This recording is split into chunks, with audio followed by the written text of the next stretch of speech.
Hello, everyone, and welcome to the big show. This is Investing and Trading Live, sponsored by Online Trading Academy. If you're a first-time listener, thanks for stopping by. My name is Josh Lilquist, and we are happy to have you with us today. As always, I do have my good friend, and he is a good pal. He is the one and the only Mr.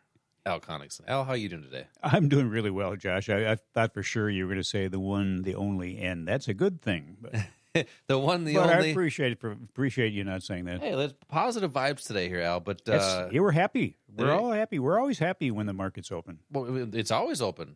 It is. Well, That's the crypto true. market. Well, The crypto market's always open. Correct. Stock market, obviously, during the week, 5 days a week. But we have other assets we'll talk about do. this week and we will. on the show that are open on Sunday into all the way through Friday. So there's actually 24-hour markets that us as regular traders and investors can trade with. And we'll get into some of that stuff. Sounds like a lot of opportunities. A lot of opportunities, and that is what the market does give us. It gives us opportunities every single day, every single minute.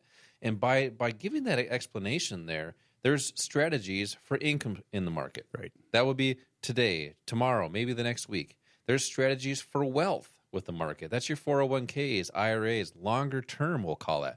So there's always strategies to take advantage of these markets. Our sponsor, Online Trading Academy, 26 years teaching people just like you how to trade and invest in the market with all those different strategies. And we have content and education on all that. We'll talk about an investing class a little bit later that people have been coming into, especially a lot lately, that are looking to change their life. And that's more on their financial future. And it's not always just about money. It's about what they want to do with their time. And Al, as you mentioned with opportunities, we had another great week in the markets. The market didn't really move a ton. We've seen a little drop at the beginning of the week with the S&P 500. But great opportunities with the dollar. Had some nice drops in the dollar. So usually they're inversely correlated. They're kind of doing the same thing this week, and we'll see as the week progresses here and into next week what happens there. But just opportunities every single day with options. The dollar would be the currency market, so there's currency pairs that you can trade. The futures market, which is also the S&P 500. So let's get into some of that stuff here. But we had obviously some news this week. The debt ceiling. Let's just say that the ceiling is glass or see-through like always. And I guess we know what's going to happen with that. But what's your take on some of these market opportunities that we've been seeing? Some impacts of the debt ceiling, and what do you see moving forward here? Well, the debt ceiling, the drama there is pretty much over, and that's really what's been dominating our thinking here over the last few weeks. The Senate will probably vote on that over the weekend, and everything is going to be back to normal. So we no longer are going to be traumatized by what's happening with the debt ceiling. Now we're going to get down to what's the Fed going to do? Is it going to raise rates? Is it not going to raise rates? Before the other day, two of the Fed officials said they thought that maybe we should pause. Prior to that, the odds were that about 70%, that the Fed was going to raise rates again. Now it's down, I think, back into the 30% range. But a lot will depend on the jobs report on Friday. We're actually recording this show before that comes out, but that's going to probably be the determining factor by the Fed as to what will happen at the next meeting as far as raising interest rates or not raising interest rates. But, we've got a situation where the Fed has been trying to chip away at inflation. They've been trying to actually kind of tamp down the labor market, the job market.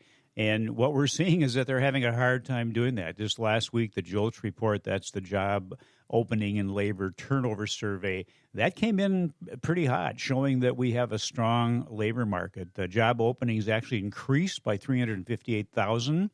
Layoffs dropped by 264,000. And voluntary quits decreased by 49,000. Those are all indications that the Fed's got more work to do, but whether they will do it this next meeting or not remains to be seen.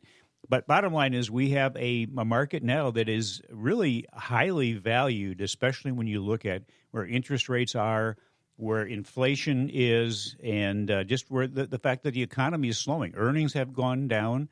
The forward forecast for earnings is down.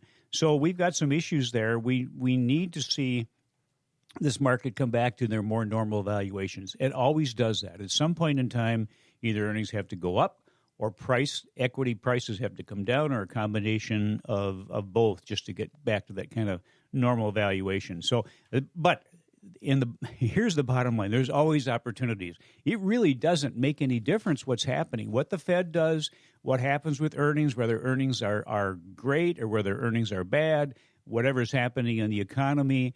There's always an opportunity, and that opportunity is based on price movement. If you're going to be in the market, think about it. What do you want to have happen to the price of what you are getting into, whether it's a stock or an option position or futures position or Forex position? You want price to move a certain direction. And how does that happen? There's only two things that cause price to move. It's buyers or sellers. And buyers and sellers in large quantities, people with a lot of money, what we call the big money, the smart money. Those are the people that move price. If people are not buying something, the price is not going to go up. Of an individual stock, or if they're not investing in the market price is not going to go up. If they're selling in large quantities, price is going to go down. Those are the two things that are important. And so if you could identify where those buyers and sellers are going to be active, that could increase the odds of you being successful significantly. At the Online Trading Academy, we have an investment strategy that keeps things simple. You don't need a complicated, sophisticated mathematical formula or something that is only going to work during certain times when the sun is shining. And there's so many different strategies out there that people try to use, really getting away from the only thing that's important, and that is that price. Where is the price going to go up? Where is it going to go down? Yep. Would it be worth 2 hours of your time to find out? Well, Josh is going to be talking about how you can take advantage of that. And it's just, let's keep it simple and just concentrate on what's going to give you the odds of being successful. Yeah, I do have some seats for an investing class that we do here locally. It's a hands-on place to go. But just going back to your buyers and sellers, it's the economic law of supply and demand. Sure. And if there's more buyers, which is demand for anything, price will go up. More sellers for anything, price will go down. And that's very similar. That's exactly how the market works when you have these big institutions, the big money move in these markets. And the great thing is we can put our odds in our favor, as Al is talking about. Odds and probabilities, and we have an advantage over the institutions because we're so small compared to them as far as money, because they're moving trillions, billions of dollars a day. We can do that, and we can kind of be a needle in the haystack. So we're going to introduce you to that technique and strategy in these investing classes that we do here locally. You can text the word investing to the number 210-210 right now. You're going to get a text right back that will give you our landing page so you can pick your own date for the class. We do these during the week and the weekend. Text investing to the number 210-210. Coming up next, we're going to talk about it's NBA Finals week, or Finals month, let's call it. Mm-hmm. And let's talk about a game plan for your financial future. This is Josh and Al, Investing and Trading Live. We will be right back.